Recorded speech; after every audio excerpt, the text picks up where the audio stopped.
for men who refuse to stay complacent. Welcome to the Upgraded Man podcast with your host, Chris Anderson. Welcome back to another recording of the Upgraded Man podcast. I'm Chris Anderson, your host. Today we're going to have a conversation that by the end of it, you're going to be able to walk away with some honest questions that you're going to figure out if you're actually present in your marriage or you're just kind of on the sideline. So we brought in an expert to help us with this conversation, and I'm excited for it. We're going to hopefully improve at least 1% better today in our marriages, guys, in our relationships with this. So tune in, be ready to share this with someone who you know needs it, because we all do. But I got Thomas Edwards Jr. on the show today. Thomas, welcome to the Upgraded Man podcast. Thanks for having me, brother. Appreciate it, man. Yeah, for sure. So, Thomas, you're all about relationships and marriage. Why? Why did you pick this route for those who don't know? Well, I mean, a big part of it is because as a married man with a young daughter, my life became that in so many ways.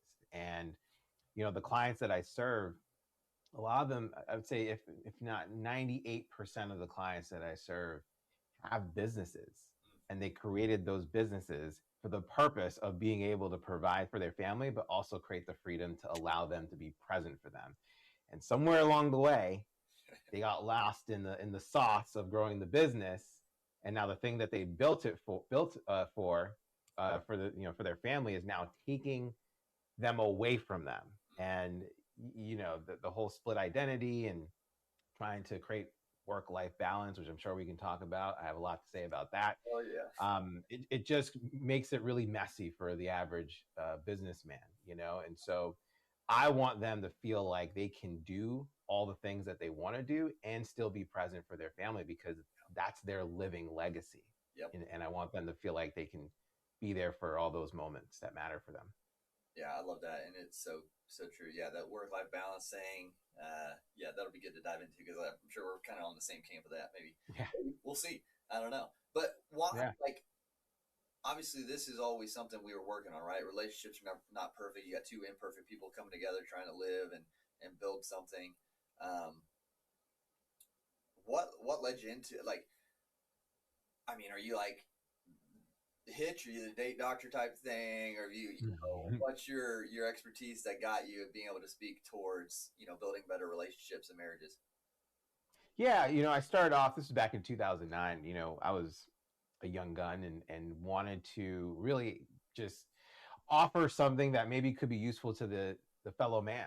And I personally went through my own personal development journey around confidence, relationships, communication, all the normal things I think the average 18 to 23-year-old would go through, you know. And it reached a point where I decided, you know what, maybe there's an opportunity here where I can maybe shed some light, some wisdom for for people who maybe didn't know what to do, or they don't know what to do. And that became the Professional Wingman.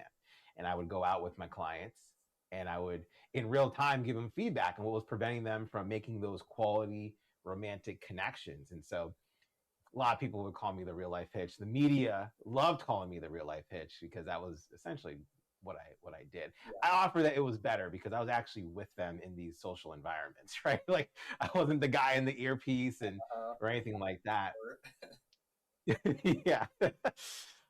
And you know, over several years, I totally crushed it. You know, was considered one of the best in the world, responsible for over 400 marriages, engagements under my belt, was being flown around the country, working with clients in their city, showing them how it's done. You know, I was even brought on TV, put to the test. You know, the Wall Street Journal followed me along. I was on the Steve Harvey show. ABC Nightline followed me, and all of them had great reviews. Even Andrew Schultz gave me a shout out. You know, I had all the recognition, and I also found the love of my life. I got married. That was featured in People magazine, and it went viral on the New York Times. I mean, all the check marks and all the aesthetics were spot on. It was there, you know. And at some point, I personally lost my way. I didn't really know what to do with all the success, the influence, the money, And as my life got bigger internally, I was freaking out more and more because I didn't know what to do with all of this. And so naturally I imploded, while trying to do my best to maintain external appearances, Sure. but things started to fall apart. I mean, I got heavy into drugs and alcohol, started to destroy my body, to start to destroy my business, almost destroyed my marriage. And that went on for quite a few years. And then by the grace of God, one night just changed it all. And I just had like a white light moment, cried out for help, and woke up, and whatever obsession there was to escape and to drink and use were completely gone. Wow.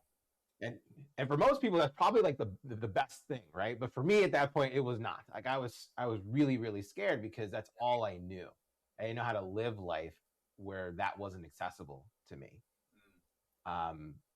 And so as a result, I stepped away from Wingman because going into those environments was no longer healthy for me.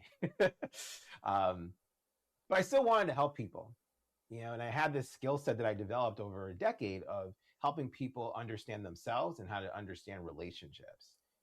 And that was when I went on my own personal journey of really rediscovering myself and building a better relationship with me. And that's where video games came into play, where I tried to compete and become a semi-professional gamer. Nice. Which I totally failed at, but I had my moments. I won an online tournament. I competed in a local tournament, sponsored by Red Bull, came in 33rd out of 120 people. And it was never really about the achieving the goal. It was more about the journey of becoming. Yep. And how much fun I had in that journey. Yeah. And I just said to myself offhandedly, I was like, man, I wish my whole life was a game. I wish it was like this, where I could just train and have fun and compete and have fun. And no one knew I was Wingman. They just saw me as Thomas, and I was just like this normal guy having fun. And then it just clicked. And I thought to myself, wow, if I just brought together my frameworks around relationships and then gamifying your life, there could be something special there. And then COVID happened. And a lot of people who were my former clients became entrepreneurs and now had the reality that their work and their life are no longer different things. And so using this framework, it really helped them elevate not only in their business, but elevate their presence at home not just as a husband, but also as a father. And that's when it really clicked for them that they too can get what I have here on my desk, their own green mushroom, nice, which is representative of an extra life, and yeah. I felt like God gave me an extra life by allowing me to be sober. The least I could do is pay it back by showing people how they can get their own. I love that. I think that's really cool because you're big about play, like bringing play in marriage and making it. So let's dive into that because, like we mentioned earlier, like two imperfect people coming together, trying to live, and you learn about each other. You learn more about yourself in a marriage and where you fall short, where you struggle, but where you're also strong. So how do we incorporate that into this play? What do you mean by bringing more play into a relationship? Like, so let's go play video games play, or hey, listen, if your girl loves video games, that's something that you should do, right? Like, of course, right? Okay. But even before we even get into that, like, I want to offer that there's a foundation that I think every person needs in order to understand what true fulfillment not just looks like, but feels like. Right. And so inside my book, The One-Up Effect, I talk about these 4 worlds that we should be playing in, but we often don't. Right. And first world is the world of purpose, which governs your physical, mental, and spiritual fitness. We can talk about that if you want. The second world is play.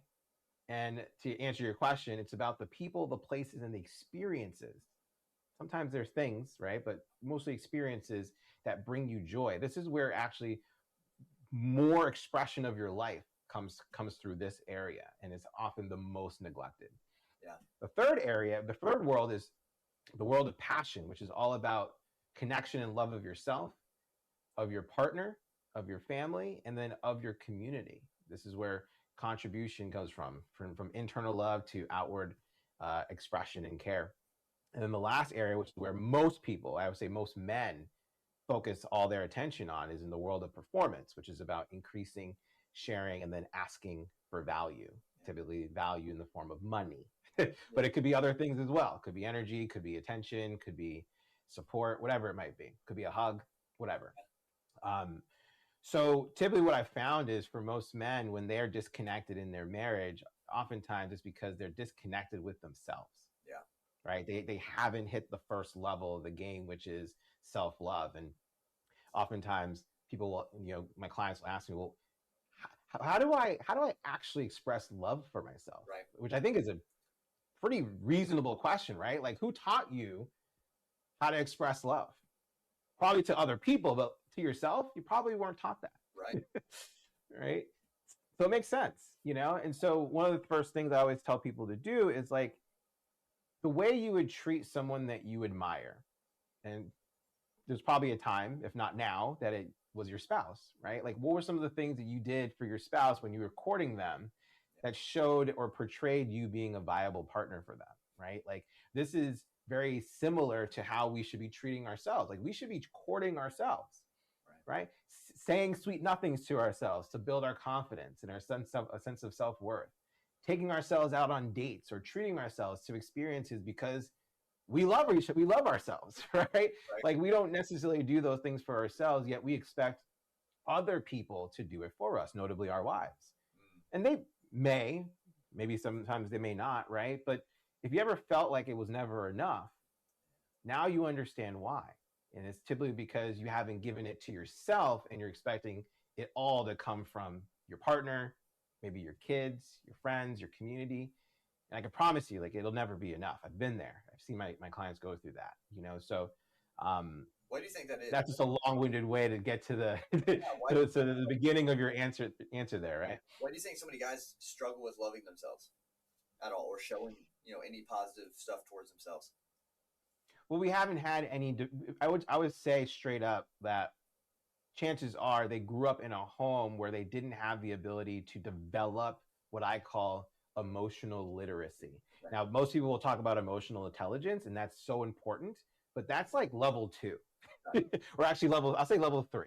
Okay. Right. Level 1 is emotional awareness, right? The awareness that you have emotions. Mm-hmm. Level 2 is now emotional literacy. Emotional literacy is being able to identify your feelings, your emotions, putting words to your feelings.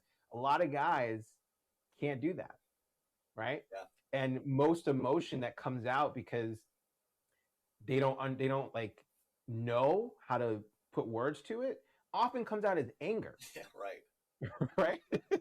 Because that's just what we've seen. This is typically what we're taught by total exposure, right? But what I found out in this through journaling and through therapy and in coaching, that there's a lot of guys who actually they're not angry. They're angry, they're frustrated sometimes, but they're not really angry. What's deeper beneath that is like a sadness, right? But when have we been taught as kids, as men, as teenagers, even as adults, like what the experience of sadness really is, right? And that it's okay to be sad without being diagnosed as depressed, right? Like we can be sad and it not be this tragic thing, right? And so that's the second level. And once you're able to understand and put words to your emotions, now you can experience and develop more emotional intelligence, which is basically how to process the words of your emotions and the emotions behind them, and be able to actually come to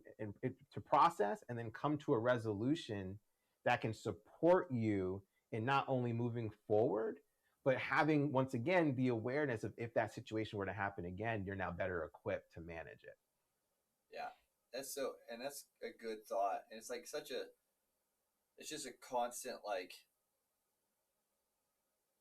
almost incorrect learning generation after generation after generation. Because I was trying to, like, something popped in my head when you're saying that for some reason. It's literally, I don't know where this came from, but King David popped in my head from the Bible. Yeah. You're talking about how, like, guys just usually anger is the only emotion, and like we're taught not to have fun, and like all of a sudden when you're talking about this, King David popped in my head. I said, because he's in the Bible, like I like his story a lot. I trying to learn more about him. He killed a lot of people. Like, he was a warrior. He fought, and he was like masculine. You would think, he killed Goliath. He, did all Yeah. this stuff. But he played the harp, I think it was, and would dance around, Mm-hmm. and like he would write these psalms and laments, Yeah. and stuff like that. Like, so he had that peace. Not only was he a He warrior, was deeply emotional. I mean, his cries to God when he needed support, right? And his praise. I mean, he would dance in the streets, right? he had that emotional literacy and I would say intelligence.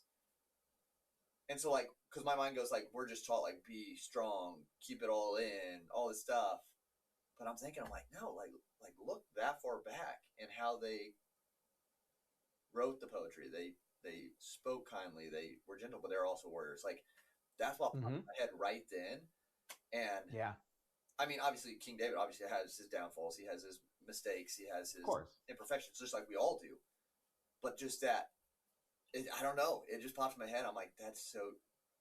We've just we've just followed the wrong view of what a man should be for a long time. And this is having that emotion. Yeah, and this is exactly what I talk about when I ask the question, like, are you playing your game of life, or are you playing someone else's game, right? And listen, there's no like there's no like good or bad answer to that, right? Like, you just have to reflect and say, hey, like, am I still running programs that were taught to me or indoctrinated in me that don't actually work with my life today or where I want my life to go, right? Like, if the answer is like, yes, I've been operating from the past, and I'm just repeating the same thing from the past, even though you want a different future, then chances are you are playing someone else's game. But you have to just also have some grace and understand that the game that was given to you was probably like you said, Chris, like the game that was given to them and the game that was given to them, right? Yep. And so we need to take responsibility as men to make that decision, right? To make the decision to say, hey, like, I'm done playing this type of game, because this is not the game that's going to allow me to truly win the way that I want to win. It might be the game that maybe my parents want me to win. Right. But they're not living my life. They're not living my life. They've already played their game. Yeah. I get to play a different game of life, and I'm going to step into that. Yeah, and I think that's crucial. Excuse me. Because I think a lot of guys, like, they choose things based on other people's responses. Like, maybe, where they live. They're living there because it makes other people happy instead of themselves. Or maybe it's, they do a certain job because they know someone would approve, but they don't really like the job. They'd rather do something else. Like, we see the movies all the time.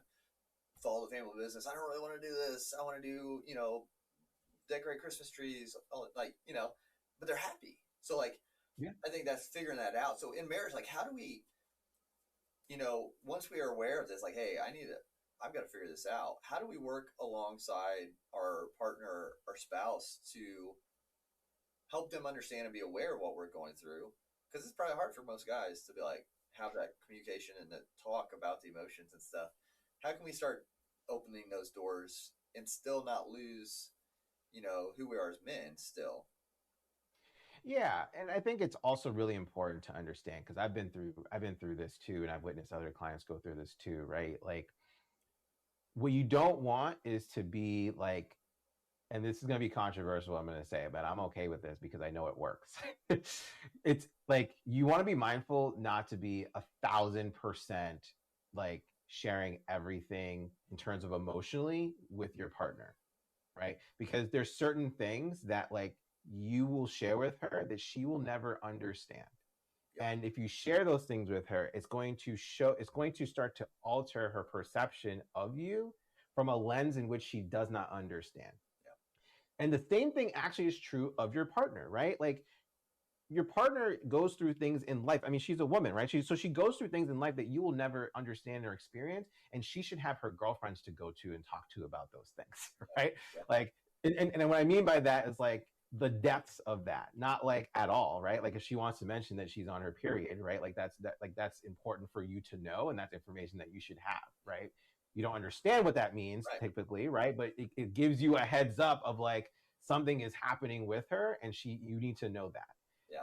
You can do the same thing with her and let her know, hey, like, I'm going through something right now. I need some time to process. When I'm done processing, I'll share with you, more of what's been going on. But if you notice I'm being weird or I'm being aloof or I'm being a little off-putting, I just want you to know that that's where it's coming from. It doesn't have anything to do with you. Yeah. Right. And even just sharing something like that, right? Like you haven't really shared the details of what's really going on and the emotions behind them, but even just sharing that takes a good amount of courage. Yes. And I call it authenticity more so than vulnerability. Yeah. To for her to actually see you in that way. Yeah. You know, and I think it can start literally from that baseline of just communicating, hey, like this is where I'm at. I'm still trying to process things. And when I am done processing, like I would love it if I'm able to share it with you. And now, of course, like your wife needs to be able to hold space and have the capacity to actually hear you and not judge you and not criticize you and actually just really hold and see you as who you are. And that's going to be a skill that if she doesn't have, is that she's going to have to develop as well. Yeah. So you two are essentially working as a team to better improve the layers of communication and connection through emotional awareness, emotional literacy, and then eventually emotional intelligence. Yeah. And it's so important to work through this. And some people, guys, might be listening and they might be struggling with this conversation because of like, oh, that seems, you know, woo-woo, or that seems soft, or, you know, and it's true. You know, I was probably in that camp when many years ago, but like, it's true. Like we got to understand our emotions and where we come from, because we can't show up in the best in our relationship. And it's not about being, it's not about crying 24/7 over things. I think there's a place for tears, but in the right setting, and you know, but like, I think that's where people kind of have trouble, or guys do, to like even start to have the conversation. Because I feel like, and if I'm wrong, maybe with your research and what you do, guys don't want to feel weak by having these conversations, to showing, because it shows, hey, there's something that we can't handle, kind of thing. We have to bring it out, kind of. And that right there, right, is part of programming, right? Like who defined that as weak? Yeah. Who defined having emotions as weak? Right. Right. Right. Like having emotions isn't weak. Yep. Allowing your behaviors to be dictated by your emotions, that is weak. Right? Like there's a huge distinction between the two. Right. Right. And this is what's really important, right? Like men are judged by their actions, not by their emotions. Right. Women are judged by their emotions and their actions. Right? So and while that, you know, well, if any women are listening to this, they might think to themselves like, this is totally unfair. You're totally right. It is unfair. However, for the men who are listening here, this gives you an opportunity and an advantage, because you're not judged by your emotions. The expectation is for you to not have emotions, right? But what I want you to understand from this conversation is that when you are able to process your emotions from something that could be detrimental to you and alchemize them into something that can be constructive, dare I say even positively influential for you and those around you, at the end of the day, they're only going to see your actions. And if those actions are positive and they're constructive, that's what ultimately matters.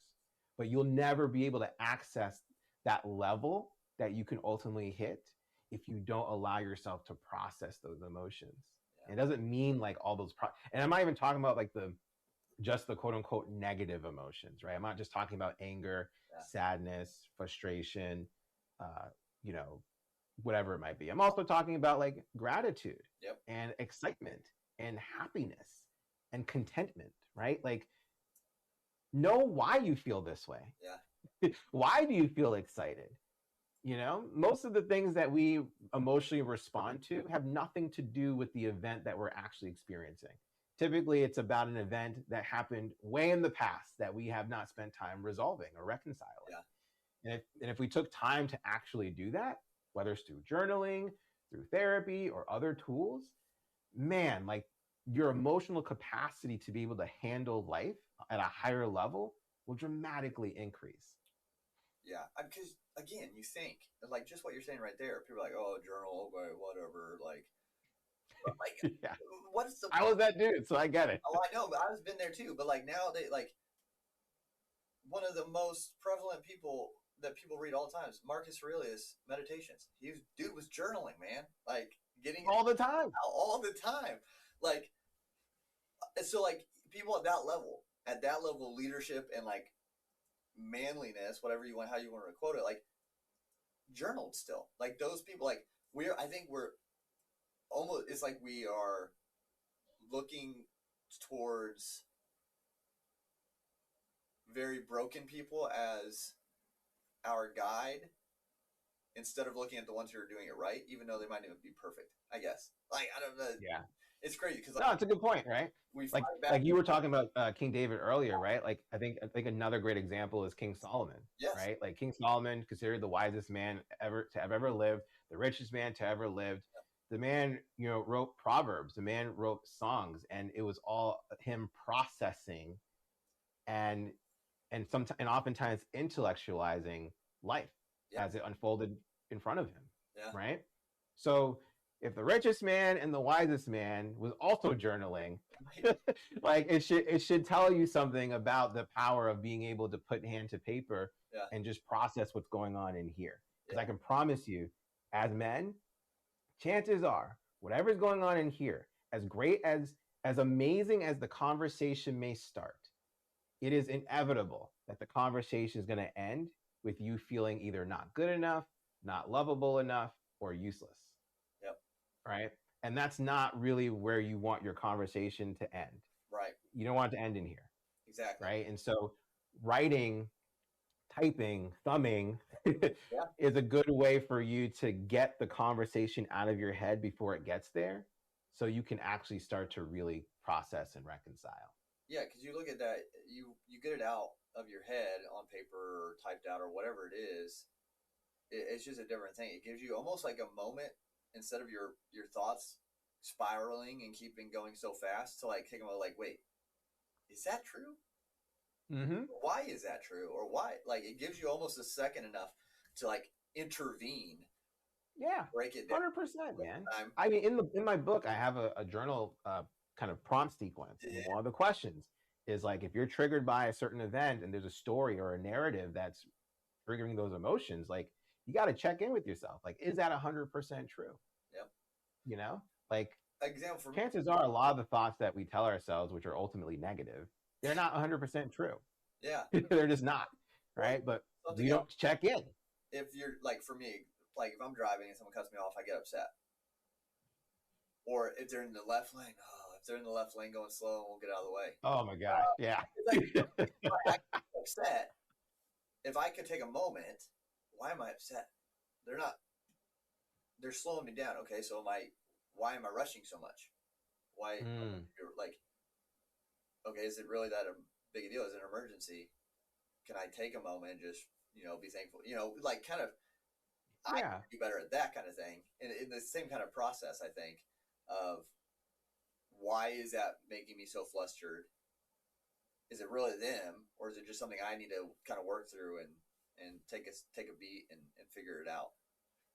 Yeah. And you know what? Like, it was one of the first things I learned in my process around the one-up effect, especially as it pertained to my wife, which is like, it was two things. One, I can't control my wife. Right? Like, I can't control my wife. Two, and I can't change her, right? But the second thing is, I can change myself. Yeah. And if I change myself, it's going to change my perception of my wife. And because of that, my wife will change.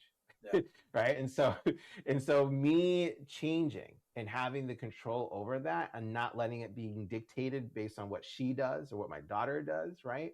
It keeps me actually more in control than if I tried to like get them to do or be a certain way in order for me to feel a certain way, right? By me making someone else responsible for my feelings, I'm setting myself up for total disaster. Yeah. Because as amazing as my wife is, as amazing as my daughter is, and I learned this at like when my daughter was like, I don't know, between 9 and 18 months. I mean, she's still my world, but I mean, imagine even then when she's still in my arms and she's starting to walk and things like that. Like, I mean, you would have thought nothing could have torn me between me and her. But all it took was like her pooping a diaper, too much one day. And all of a sudden she's let me down and then I'm off the rails, right? Because I'm making her responsible for how I should be feeling in my life. And once I made that realization, I took back that control, right? Like, no one can dictate how you feel, Yep. right? You can allow people to dictate how you feel. And like I said, it's up to you whether or not you want to assess that as good or bad, right? But when you take that power back, Yep. you now become your own like thermometer, Yeah. right? Like you're not walking into a place and acclimating to someone else's temperature. Yep. You're walking in as the thermometer and you're setting the temperature. Yep. Right? Because most people are letting themselves being dictated based on how other people act. But if you're one of the few who don't, now you can walk into any room, including your own home, and you can be the thermometer that heats up things with your wife. Yeah. That cools things down if your daughter or your child's having a temper tantrum, right? Like there's so much power in that. Absolutely. And it was like another story, like, or not story, but like basically a correlation of getting to the point where you're so comfortable with yourself, you know yourself, you have control of your actions, that if you got put in a situation where someone's arguing with you about something and it's just a different opinions, right? Like getting to the point where like it doesn't, like no one's going to change anyone's mind in an argument on what they believe and what they don't believe in that situation. So it's just being like, okay, like being okay with having someone thinking whatever they want about you or your position on something. Okay, whatever you say. And just, because there's no, you got to be able to understand and have that understanding of, I'm not going to change their mind. I'm not going to let it get me all worked up, which is going to cause more issues. Just, okay, whatever you say. Whatever you say. Yeah. And just kind of move on. There's a time. That's such a good point, dude. Because like, I feel like when we have more emotional literacy and we're able to recognize and put words to emotions, it not only helps us, but it also helps us understand other people's emotions too, right? Like if you start to pay attention to how you feel and you tie it to words, and let's say like, your wife is feeling great or your wife is not feeling great, right? And you're just seeing her behavior, like you can now take a moment and step back and witness her in her behavior and have a hypothesis around perhaps how she's feeling. Yeah. Right. And if you understand how she may be feeling, you don't necessarily need to do anything about it, right? You don't need to fix it. Right. But you can just acknowledge her in that, right? Like one of the best things I learned that I do to this day that works so well is if my wife is on one and she is on a stretch, right? And if I'm able to just witness her enough and see potentially how she might be feeling, I'll just call it out and say, hey babe, like it sounds like you're having a really hard time. Like, are you feeling upset? Are you feeling frustrated? Like what's the feeling, And it causes her to stop and check in, right? Because she might be on one, but that just might be like her nervous system being totally dysregulated, right? Where she's just in a fight or flight position. And giving her that pause allows her to like check in, like, how am I feeling? And then she shares that feeling with me. And then I just reflect back and say, you know what, that makes sense. Like, if that was going on with me, I'd probably be frustrated too. And that right there, like, ultimate diffuser, right? Because now she feels seen, she feels heard, she feels understood. Now, listen, like, I'd say 7 times out of 10, I can't understand how she feels. Right? Like I emotionally cannot relate to how she feels. Yeah. Right. However, I don't need to in order to see her. Yeah. Right. And where she's at. Yeah. And if I didn't have the emotional literacy and then the developed intelligence, I would have completely missed that. And all I would have experienced, which I used to do in the past, is just having that just go on, go on and go on. And then all of a sudden, she doesn't really know what to do with it. And now she's coming after me because she needs an outlet, right? She needs a target to aim it towards. Mm-hmm. And so if there's any residual resentment she has against me, she's going to aim it at me, right? And then all of a sudden now, because I'm not aware, I'm going to be on the defensive, right? And then all of a sudden it's like her thing now has become our thing. And now we're like disconnected. And then it becomes this like miserable cycle, right? And so this is the power of being able to understand emotionally, like where you're at, how to process it, and then be able to witness your family in different stages and being able to see them there. Like I think that for me is like the highest level, because when I'm able to see my daughter, if I'm able to see my wife in how they're experiencing life, I'm actually seen as more masculine in those moments because they feel safe and they feel protected by me because I can see them and understand them and how they're experiencing it. Yeah. That makes sense. And then that's the point too, when you are aware of those things, you take less of what they're doing personally because you know they're dealing with something. And so, okay. And I love how you said that you don't have to jump in and fix it because that's not always the time for it. So that's good to be aware of too. Because it's just, and it's always no one's got it down perfect, right? We're always improving. No. We're always working on things and trying to figure out how to do it right. And we're not going to get it right every time. But I think understanding like it's okay to have the emotions, have the feelings, I guess. Yeah. And then just working through them in a healthy way. Because even that was something that, that I had to figure out too is how to actually have fun. How to actually enjoy the journey. Because I was so focused on the next goal that I forgot to enjoy what I was doing. And it was miserable for a little bit. And so having to kind of figure that out and how can I enjoy this? Because it could be done tomorrow. Like it could be gone. And it's over. And so what's the point if I'm not enjoying right now, 100%, man. That's why the world of play is so important, right? Because when you look back, when you're in your last days, right? If you're even able to be aware of them, you're not thinking about like how much money you made, like what's the highest level position you had in your career. Like you're not thinking about that. You're just thinking about the people you spent the most time with, the places you went to, and the experiences you had, right? Like that is ultimately what you're going to be thinking about. And from the people that I've spent time with who are much older than me and they're in the latter half of their life, they feel like they're playing catch up with all of those things. Yeah. Right? Because they didn't give themselves enough when they had the opportunity to. Yeah. So I'm so grateful to receive that wisdom because I'm not trying to do that, right? Like I can still be an incredible business person and still be able to have fun. Like the two, they don't have to be separate. Like they're not opposing forces on a scale that balance each other or counter each other out, right? Like this is all our lives. This is everything we do is an expression of our life. My daughter is an expression of my life. My marriage is an expression of my life. My business is an expression of my life. This podcast is an expression of my life, right? Like nothing is outside of it, And so I want fun to be at the core of everything that I do because if it's not going to be fun for me anymore, like why even bother? What are some ways you have fun? Well, number one, video games. Video games is back in my life, and I'm so grateful for it. It's just there's so many studies around just how video games are so good for your brain, particularly Call of Duty. Like, we're first-person shooters. Like there's like actually new studies that are coming out that's showing that Call of Duty is really good for prolonged executive function and quick decision making. Like, if you're a CEO, or you are responsible for having to make some really critical decisions in the moment, or if you're a doctor, you should be playing Call of Duty.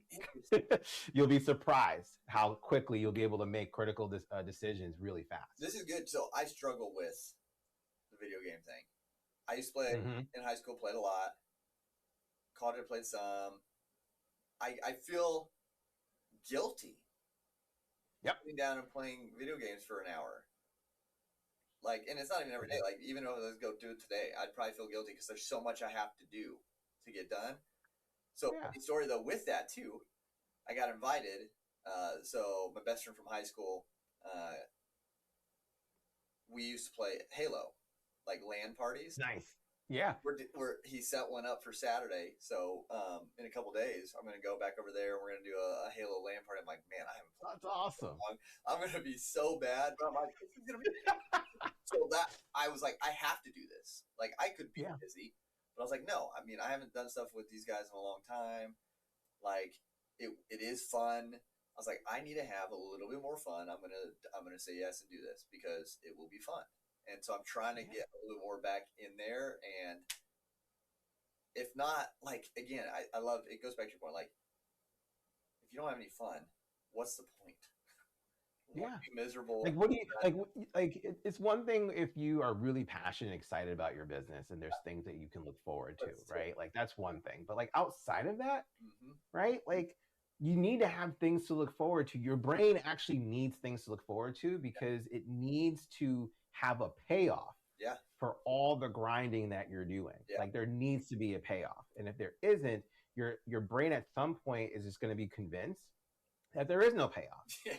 And it's going to surrender. And all of a sudden now this is what's called the rat race, right? Like, you're just running on the hamster wheel, and that becomes your comfort zone. So part of why having fun is so important is because it gives you a healthy dose of dopamine that allows you to, like, for example, this Saturday, right? Like, your excitement, even though you might get crushed, right? Like, your excitement for playing Halo this Saturday is giving you, like, it just gave you a quick dose of energy, right? Because it showed through, like, your enthusiasm and excitement for Saturday. Like, if we had fun things to look forward to periodically, whether it was daily, weekly, monthly, quarterly, annually, and that became something that, like, was on our mind, we wouldn't need social media. Right? We wouldn't need social media for the dopamine kick that we now have, because that is fully synthetic. Right? But we'd actually have real experiences that we can look forward to that can give us an extra push. Like going to the gym. If I were in your situation, right? Like, I would design my life to push myself, knowing that I had that payoff on Saturday. I'd go to the gym and I'd do extra reps. Right? Just so I can, like, feed myself and feel like I earned it, right? Like, get a bowl of ice cream. I'm like, dude, I work out. Like, this is why I work out, because I want to eat ice cream. So, like, that's my reward. Right? Like, and this is the fun part, right? Like, it doesn't have to be like, video games is it for me. For other people, it could be movies. For other people, it could be juggling. It could be skateboarding. It could be reading. It could be cooking, whatever it might be. It doesn't matter, right? Like, ultimately what it is like, you're creating experiences in your life that can make you look at the other stuff that you're doing and make it all worth it. That's really what it is, right? And if you can then add a little more on top of it, even better, right? Like that extra rep, or that extra prospect call, or that extra, like, gesture towards your wife, or whatever, that extra, nice, healthy meal before the ice cream. You know what I mean? Like, it's such an, it's like it almost feels like a secret upgrade in life that we should all know, but somehow we just forgot that this exists. It's so true. And because we get so carried away with everything, like I mentioned, like, that's got so much to do, business, family, house projects, relationship with my wife and stuff like that, I'm trying to implement more fun for myself. But we talked at the very beginning, and I wanted to hit on it before we kind of wind things down, but we talked about the work-life balance. I don't believe in such a thing. I think we try to find harmony, but I want to hear your take on that and see what your thoughts are. Oh, dude, it's a lie. It's a total lie. And I actually, like, conspiracy theory moment. Like, I believed it was constructed actually for high producing people like us to work hard to achieve something that doesn't exist. Right? Like, I really believe that it's designed that way. And like I said before, the reason why I don't believe that it exists is because, like, work isn't outside of your life. It's an expression of it. And so the whole narrative is around your work and your life being these two opposing forces that can't work together. So we have to keep it separate. Right? And by keeping it separate, all of a sudden now in our minds, we think we have to be two different people. We have to be work me, and then we have to be life me, right? And, like, that's a lot of mental bandwidth. Right? To hold while you're navigating life, And so you can call it harmony, you can call it integration, but, like, really what it is you need to allow yourself to have one identity, which is true to you, and then be able to integrate it into all that you do. Like, you inside of work is so much better than work you. Right? Like you in your marriage, so much better than hubby you. Right? Like, and kind of to connect the dots here, the reason why fun is so important is because fun is one of the few things we have left that truly connects us to who we really are, right? So when we have those experiences of fun, now we bring that momentum and those good vibes back into everything else that we have in our lives. Like when I go to the movies, like I'm going to see the new Spider-Man. Uh, I've seen all the Marvel movies, and when I come back, I am like not just on fire for life, but like I'm on fire for my wife, All right. right? Like I'm on fire for work. Like Now we want to go my with that. yeah, you know what I mean? Like my juices are flowing and I want to pour it into everything else out, like everything else in my life, Yeah. you know? And so that's the magic and the power of allowing yourself to have fun. But it really starts with like you allowing yourself to be a single identity, not something that's split in two, Yep. and really trusting that being authentically you, even if it's polarizing, is worth it to maximize every area that you care about that's in your life. Yeah, that's a good point. And that's something I've, even recently have been getting better at. It's just whittling away all these labels, these thoughts on how I should be, and just kind of really getting to the core of who is Chris Anderson? What am I about? How do I want to be? And it just be it in everything. Yeah. And it's been a cool kind of metamorphosis. I don't know what you would call it, but like just a growth. It's been a good, because that's the thing I love about the Upgraded Man. Like when I first started it, I wanted people to understand it's like I'm not the Upgraded Man. This is the Upgraded Man podcast, but it's a journey. Like there's no end. There's no years. There's no hierarchy in the Upgraded Man community in this journey. It is the journey, and we're always growing and changing and improving. That's the beauty of it. It never stops until we're done. And so, so with that, appreciate you being on and sharing this and sharing your story and your expertise on how we can, love ourselves better and remember to have fun, and it all benefits our relationships that way. And as we're winding stuff down, we're going to do the Upgrade Man journal here in a second. But first, where can people connect with you if they want to learn more from you and about you and possibly get your help? Yeah, absolutely. So if you want a copy and latest copy of my book, The One-Up Effect, Gamify Your Life to Win and Have Fun Playing, you can actually go to theoneupeffect.com. And if you want to reach out to me for having deeper conversations about working together, just know me or just say what's up, you can go to thomasedwardsjr.com. Awesome. Yeah, so everyone, make sure you're doing that. Get connected with Thomas and continue to learn from him so you can continue to one-up and upgrade your life. Because, just awesome. Awesome energy, awesome personality. It's been fun talking with him today and have him on the show. And so make sure you do that for sure. But now for the Upgrade Man Journal. So what this is for those who are new, basically every guest leaves a comment, question, quote in this journal. And then so I take theirs and I present it to the next guest on the show. So we just had Tim McDonald on. Cancer survivor, still going through the journey of living with cancer and dealing with all the repercussions and things. And now he's an advocate for colorectal cancer screenings. And so he was the last guest on the show, and he left a question for you, Thomas, that I'm going to read. Okay. And then would love to just hear how it hits you and what it makes you think, and we can chat through that. Yeah. So his question for you: what have you survived in life that you didn't call surviving in the moment? I mean, without a doubt, my addiction. Yeah. Like I told you, it almost took my life. Yeah. I was legitimately dying, and by the grace of God, I got sober, and that was January 14th, 2019. So it's been some time since, but I remember that day.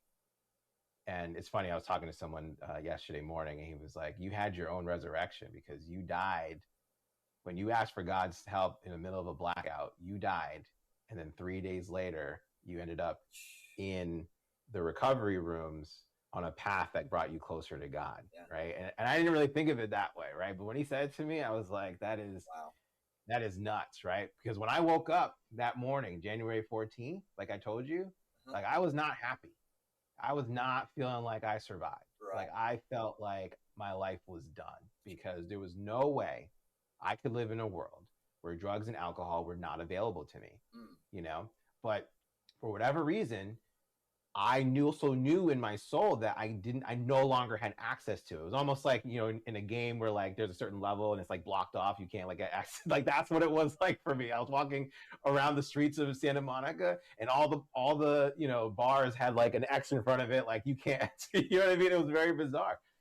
But now, 7.5+ years later, like I just thank God every single day to be alive and to be sober. And yeah, now it feels like I was able to survive that stretch where, I mean, listen, everyone counted me out, even my wife. My wife that night thought we were done, and like I said, just this past May, we celebrated 12 years of marriage together, right? So I'm now sober more in our marriage than I was when I was out there drinking. Awesome. So miracles can happen. Awesome. And I appreciate you sharing on being open, with that story to help other people with it. And it's crazy what can happen and what God can do and sometimes it's not easy, right? Sometimes what it takes is not an easy thing that you have to go through. So appreciate you sharing that. Did you have anything, quote, comment, question to leave our next guest? Yeah, man. I think based on what I just shared, the one thing I knew as I've gotten closer with God is, he's made it very clear that he knew I would make it just so that way I can be a testimony to his good work. Yeah. Right. And to share a message that hopefully can inspire others to believe in themselves, that they can get through whatever hard time they're getting through. But more importantly, and here's the quote that I would leave is, God put you here to play only one game of life, and it's yours. It's no one else's. And all you have to do is play it, and you will win. Yeah. That is a promise that God gave to me, and that I want to make sure other people hear too. Love that. So I'll say it again. God puts you here to play the only game of life that matters, which is your game, not anyone else's, not your mom's, not your dad's, not your sister's, not your coworkers, your boss, like no one's, yours. And all you have to do to win this game is to play and never stop playing. Love it. Awesome. Yeah, that's a good one. I'm excited to share that with the next guest and see how that sits with them and what they say. So that's powerful. Don't stop playing. Don't stop playing. I love it. Yeah. Well, Thomas, again, thank you so much for being on the show today. It's been a great conversation. I've really enjoyed it. It's a lot of fun. And I'm even more amped to go play Halo this weekend now because I covered that. No, man, again, I appreciate it. And thank you so much for sharing and being on. Thanks for having me, brother. Really appreciate it. And have fun this weekend, man. Well deserved. Yeah, absolutely. So if you guys are listening to this, share this episode with somebody who, needs to have a little bit more fun. Maybe it's a little tough love. Hey, dude, you're not very fun. You could be better. Or just share someone that you have fun with so we can all improve together. And if you're not following the show, make sure you do that. It just helps us keep going forward and making episodes to help more guys as we do this. And go have some fun this weekend. So until next time, we'll talk to you later. Keep upgrading. And go have some fun.